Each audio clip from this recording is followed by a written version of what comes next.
That was Light Up by Kylie Minogue. If you have watched the Netflix show yet, I still haven't. It's really bad of me. I should have been far more on it. But anyway, yes, you're with me. It's Polly and we're on Pause and Reset. And I'm delighted to have two guests in the studio today who are carving out their own paths in the comedy world. They are twin brothers. And I can confirm, and you'll be able to see it on our socials, they do look really alike as well. And anyone that's seen their work, they're very distinct individual performers, and they've both been making their mark on the circuit, and they've recently teamed up for their new show Twins, a Split Bill. Please welcome Matthew and Chris. Which one's which? I'm Matthew and Chris. Hello.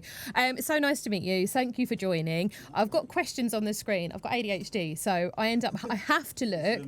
Otherwise, I go off on a tangent and then suddenly something distracts me and then I'll go and completely forget.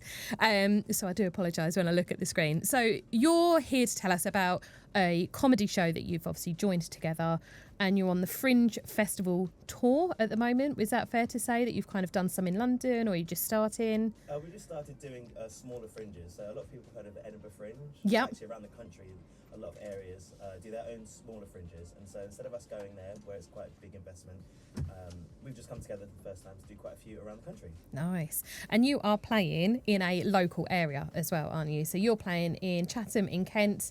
And tell us a bit more about your show.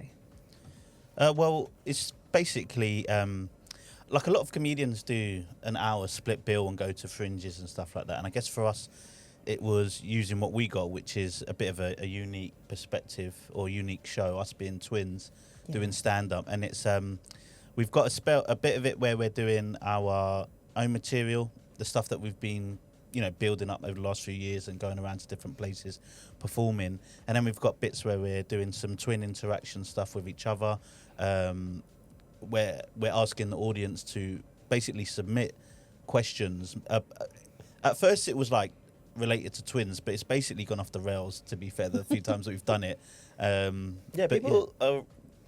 We've been doing the questions for a few times now, and they Yeah. do be asking some incestual, or whatever you call it, questions. And I'm like, do you know, I never ever thought about that with my twin brother, if I'm being very honest with you. I don't know why people think about that, but yeah.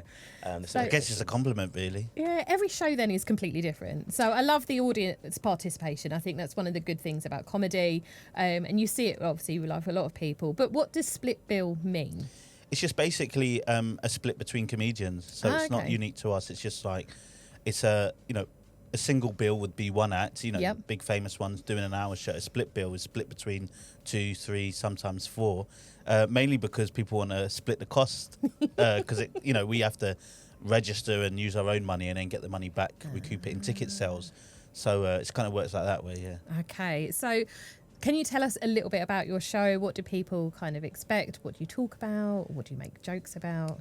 Yeah, so as you said, me and Christopher are twins, and I'd say in this country, there aren't actually, we're trying to find, there don't seem to be any twin comedians. We spoke about that just now on when I was handing over from the presenter before, and we were saying the same thing. We can't think of any twin comedians whatsoever. So this is definitely a first. Which is amazing. Well, outside of the Chuckle Brothers, but yeah, exactly. That's it. Yeah, probably them. And I think the black version of the Chuckle Brothers. The good thing about us is we kind of look the same. We kind of sound the same, but the big difference is this. I don't know about that. No, you've definitely got a distinct voice. Definitely different. Yeah. I can hear it. Well, I'm gay, so and that's where we find it different. So Chris is I do my impression of Chris, and it kind of goes you white girls.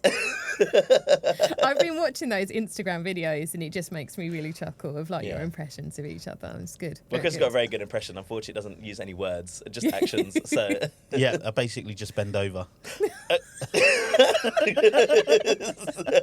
It's not a swear so word. naughty. Yeah, it's not a swear word. We're all good with that. So a lot of participate. So do you kind of do a comedy bit first of all, and then go into kind of audience participation? Yeah, I guess we're still sort of developing it. The only fringe we had is at Brighton, and essentially we just went up, we speak a little bit, and then we go into our set. So one of us will go first, one of us goes second. Okay. It's about 20 minutes each. Yeah. And then we do a bit of a roast battle, roasting of each other. Brilliant. So jokes about your mum and your dad and that. and how you look, which is funny because obviously we look the same. And then we do our questionnaire, our Q&A sort of thing. So that's kind of like the order. I mean, it might change over time. I think we're still figuring out what would be the best way to kind of develop the show, really, because I mean, it's been interesting. I don't know what you expected really at the start. I mean, I asked Matthew if he wanted to do it because I was thinking about it, and then there would only be a handful of people that I would have actually done it with, and obviously him being one of them. And I didn't really know what to expect. I was the third choice. He was. To be fair, he was. The other two said no. And he said, "How do you feel about putting blackface?" And they said, "I'm sorry, I can't do it." And then I asked two of the gayest people I know, and they said, "Well, Matthew, he's actually the gayest, so might go for him." And Brilliant.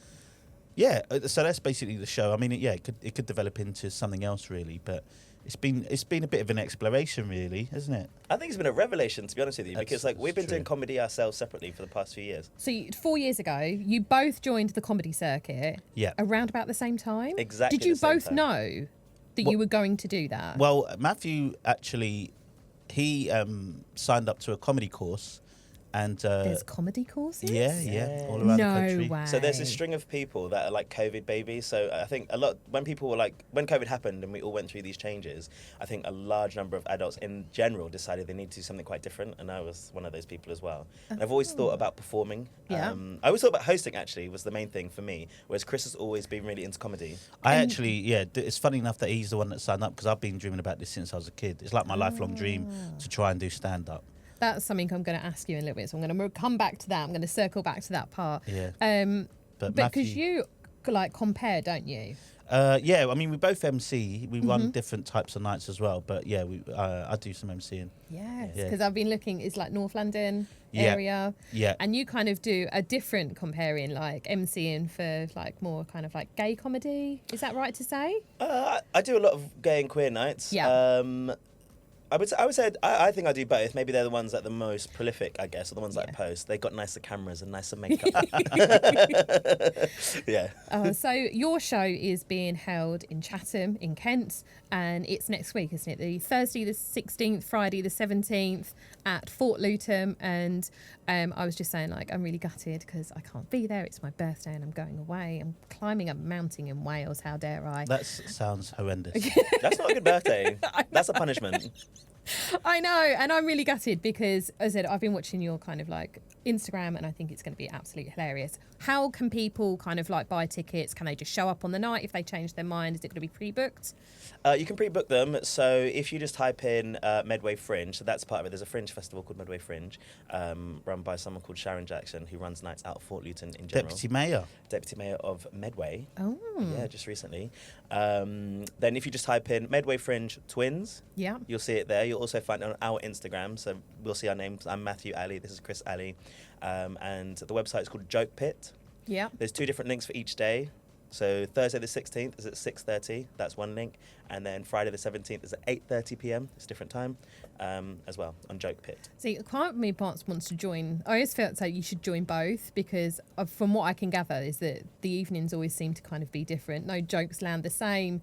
You'll have different participation audience, different questions.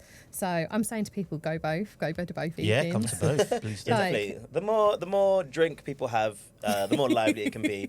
And I've done a few gigs in Kent in general, and I would say you are a vocal bunch. Yeah. The good thing is despite the way that I sound, the way that Chris sounds, we are from quite a rough and rowdy area, so we're ready to go. Okay. So where did you all grow up? So from what I kind of like learned about you, single mum, like in London, kind of navigating the world. And then Yeah, so we grew up in a council estate in North London, so an area called Islington. And Yeah. Islington is quite well known for like Angel and stuff like that, but it's got Yes. quite a big wealth disparity in general. It's actually the widest in London. In the country. And it's our mum. We've got an older brother and a younger brother, so there's 4 of us within 5 years. It's just our mum raising us, and it has been do you know, it's really helped form who we are as people in a really good way. And then when I was 21, I came out as gay and kind of found my own little gay path. And that's where, because Christopher and I were inseparable before then. We had one phone, one email address. It was just like that. But then when he left me. And then I did leave him. Yeah, Christopher didn't want to come. Actually, I was going to say, you didn't want to come to the gay clubs. Christopher loves a gay club. I love gay clubs. Honestly, they're so much better. They are the best. We were having this conversation the other night. It is the best place. It's the safest places to go. So much fun. And it's just nice that I don't have to make the moves. Do you know what I mean? They do like big bears there. The bigger the better. Yeah. I remember, keep telling these boys don't swear as well, so I'm trying to keep them to make sure that they're good. So what we're going to do now is we're going to go and we're going to play a couple of songs, and then I'm going to come back and ask you a few more questions because I kind of want to find out who's the funniest. So we're going to keep that thought for the moment, and then we're going to move on. As I said, we have 2 more songs, and then we're going to have a little bit quick break, and then we'll be back with Chris and Matthew. So coming up now, we've got Head and Heart by Joel Corey. Hello, welcome back. You are listening to Pause and Reset right here on GlitterBeam Radio. We've just had a fantastic chat with our guests, comedians Chris and Matthew Alley. Don't worry, we've got a few more questions for them coming up in just a moment. But first of all, we have to keep up with our tradition of run-throughing our National Awareness Days for the week ahead. And I have to be honest with you, I'm feeling a little bit disappointed with this week. Not as much quite silliness on the calendar as usual, but let's do a quick review with what we've got. So today is an International Kissing Day. And of course, we're talking about consent here, folks, but make sure you've got permission to go in for a smooch before you do so. It is also National Fried Chicken Day. Now, I don't think you need to ask the chicken for consent before you give it a peck on the cheek, but I definitely recommend maybe a quick smooch of the chicken before you give it before you chomp down on it. So looking ahead for tomorrow, it is World Chocolate Day, so that's my favourite. It's also Global Forgiveness Day as well, which is lovely. So I'm putting it out there right now. If you steal my chocolate, both of you gents, I'm not going to be in a forgiving mood. And it's also Tell the Truth Day tomorrow. So if you pinch my chocolate, you have to be prepared to tell me about it, but I'm not going to forgive you about it. On Wednesday, it's National Be a Kid Again Day. So you are allowed to go back to your roots if you want to, which fits perfectly about my moan earlier about nobody warned me about my hate growing up. So I would go for anything back to being a kid and have actually no responsibilities for the day. It's also National Freezer Pop Day, which I think is really helpful because it's obviously like 30 odd degrees this week. Thursday, apparently there's nothing going on Thursday. It's going to be really a dull day. And then on Friday, we're going to wrap it up with National Kitten Day and National Kebab Day. Please keep those 2 celebrations separate. We don't want to be calling the RSPCA on anyone. So enough about the calendar and our National Awareness Days. Let's get back to our guests. So we have Chris and Matthew Alley with us, and they are here to talk about their show that they've got coming up in Chatham. It's going to be at Fort Luton. You can find information on their Instagram pages. So on there on Thursday the 16th and Friday the 17th at Fort Luton in Chatham. Hello and welcome back. Nice. Yeah, I actually want to hear more about those days. They were fantastic. I do it every week. I kind of find like these days, and there is some hilarious ones. Last week was Chicken Wing Day, which I thought was a really good day. Back-to-back chicken days in the weeks. That's great. That's good. So I'm interested in what next week's going to be like. But big chicken thighs. Yeah. There's always I one think day. it's World Salad Day after those weeks. You know what I mean? One day last week? It was a sushi day, picnic day, and cake day, all in the same day. And I was like, that does not sound good. That's a lot. It sounds like someone that's gone to the park and then stopped at Tesco or something. Yeah. Stopped at Marks and Spencer's and just filled everything up. So, gents, we've had a couple of people write in to us. They want one person. So we've got Matty has said, "Are you ever going to come to Cambridge?" Well, we've gigged a lot in Cambridge. They had their Cambridge Fringe this year, which we just missed out, but I'll be up for it next year for sure. Absolutely. Cambridge is close to us. We've gigged in Cambridge a lot. So Comedy Commoners and Big Deal Comedy are the 2 that we do quite. I've done before. I wouldn't say regularly, but we've been there a few times. And is that separately or together? They're 2 different gigs in Cambridge, so keep an eye out for Comedy Commoners and Big Deal Comedy. That's us doing it separately as like individual comedians. Yeah, so I've got 2 dates booked in Cambridge coming in September and October. Nice, there we go. But not as a duo. But our show, then we should look to bring it next year for their Fringe. That would make a bit more more That sense. would be good. We have got Martha. She has said, you guys are just hilarious. That's Shout good. out to Martha. Come to the show. Yes. And then John from Dartford. He has messaged in, says he wants to know who wins when you have an argument. Depends on how we try and resolve it, really. But usually I just give in to Matthew because he talks a lot. So as you can tell, so The answer is I win, as you can see. And has it always been like that? It's kind of growing up. I would say no. I think there was a period where Chris started winning because he went through a period of like as whoever loudest wins. Yeah. So I'll try and go for like the smart, tactical way of thinking. That's hilarious. Very precise. Whereas Chris will be like blah blah blah blah blah. I'm like, do you know what? I'm alright. I'm out. So your comedy, like you both obviously your own comedians, like in your own kind of right. Are your comedy like completely different as well? Yeah, I think it's pretty different. We've got our different ways of thinking, and I think when it comes to stand-up, obviously there are principles in terms of like jokes and stories and all the different things that you want, but where it comes from is just your own kind of self-expression. Yeah. And obviously I'm straight, so the only thing that I can use is my blackness. Matthew's black and gay, and he wants everyone to Got know a bit that. of an edge on you, to be Exactly. fair. So That's true. most of his stuff is about being gay, and mine is about just everything else. I did start changing it though, because when I first started doing comedy, they teach you to like talk about what you know. So I was like, I'm gay, I'm black. And then in London, that was fine. But then I'd go to like rural somewhere in the middle of something, and it'd be like 50 to 60 plus year olds, like predominantly white people. And I mean predominantly, I mean singularly white people. And then they'd be like, I've actually had someone get up and go, nope, and then walk out. No, I've only seen that happen Within, on like, Book of Mormon seconds. as well. That's the only time I've seen someone like get up and leave on something. So I was like, I need but- to change it up. So I started working in a nursery, started talking about children. So yeah, and what I think like the best thing about comedy is like being able to reflect on things like you were saying, like from your childhoods and just kind of like what you do for the day job. It's like comedy's brilliant. Yeah, well, it's like it's the most self-effacing thing I've ever done. I mean, it's made me explore myself in a consensual way, and it's made me really sort of just understand what my viewpoint is in general. I like to think I try to be quite introspective and try and figure out what's going on inside, but then actually having to put it out there and figure out what is it that I want to put out there. It's really made me question a lot about essentially what's going on, and even actually with this show together, it's really kind of made us face each other for a lot of in a lot of ways, really, I think. Oh, definitely. Yeah, I really think so, because we never actually worked together as adults. We were so close when we were children, and then really through our 20s and going into our 30s, we've led quite separate lives. Yeah. And so I know for me, where I thought we might have been similar back then, we were actually very, very different in how we coped with things and how we behaved. And coming together for this show, the thing I was shocked most about is how well we've worked together, if I'm being very honest with you.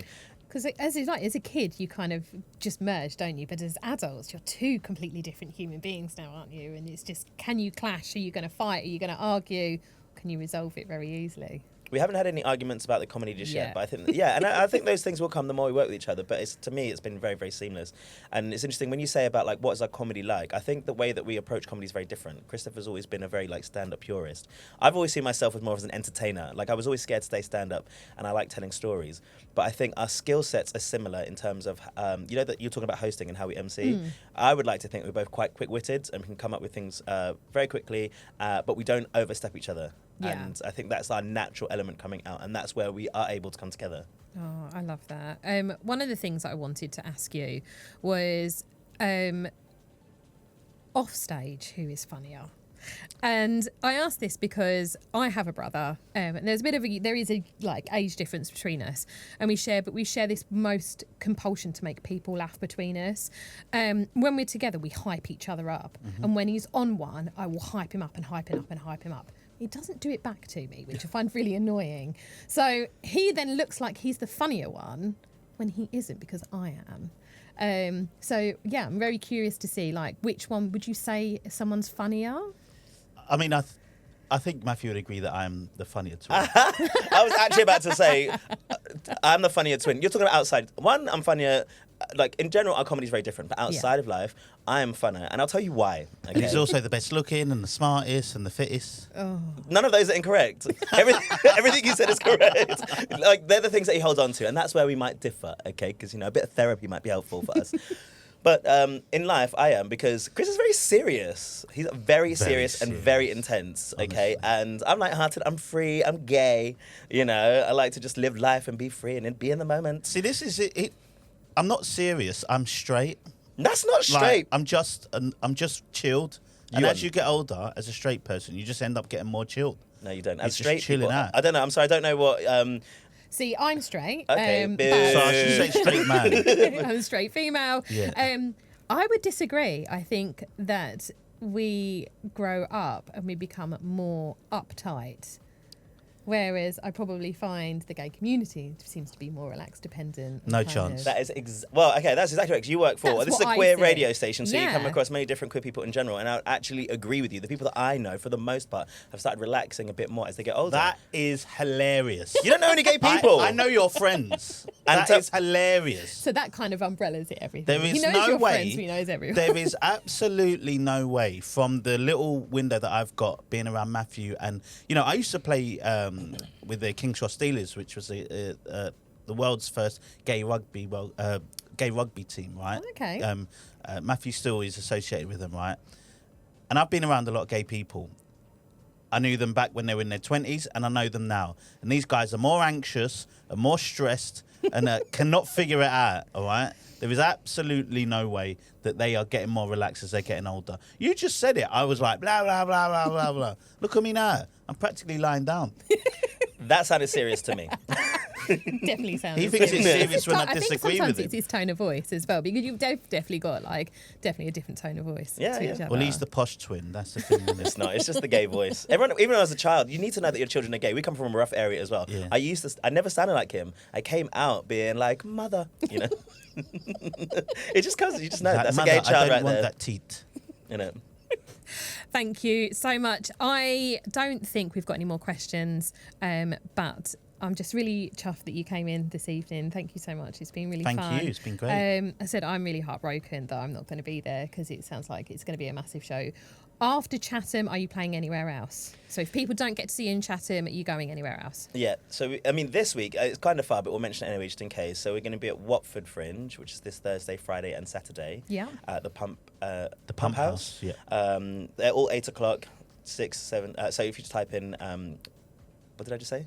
Watford Fringe. Yeah. And then at the beginning of August, 6th, 7th, 8th and 9th, we're at Camden Fringe. Which, we're going to be there, a place called Aces and Eights. Yeah. And you can come there as well. And that's quite central London. So if you're ever in London spending the day, then come and watch that as well. I think I'll That's come where to the we live. Camden That's one. our. That's it's your gonna be our ends. home fringe. Yeah, that's the end. That's the end. That's the ends. Thank you so much. And then Jens. we're in Lewisham Fringe as well in October. Lambeth. Lambeth. It'd be Lambeth. going there. It's London. It's London. It's all London. It's all encompassing. Yeah. Thank you so much. I'm really looking forward to kind of hearing all about it, because I think there's a couple of people from here that are going to come. So Yeah. they're going to be talking Well, if it about goes well, we'll come back next year. Do you know Love what I mean? it. It's a good fun. So Definitely. We'll try. Thank you so much. We are now going to play a few more music, and then we're going to come up with our good scroll, where I find a good person on social media, because there are good people out there on social media that do good things, and I'm going to share that with you. So we're now coming back to me with Kasabian. We've got a bit of Block Party and Arctic Monkeys afterwards. I'm going to treat you all there.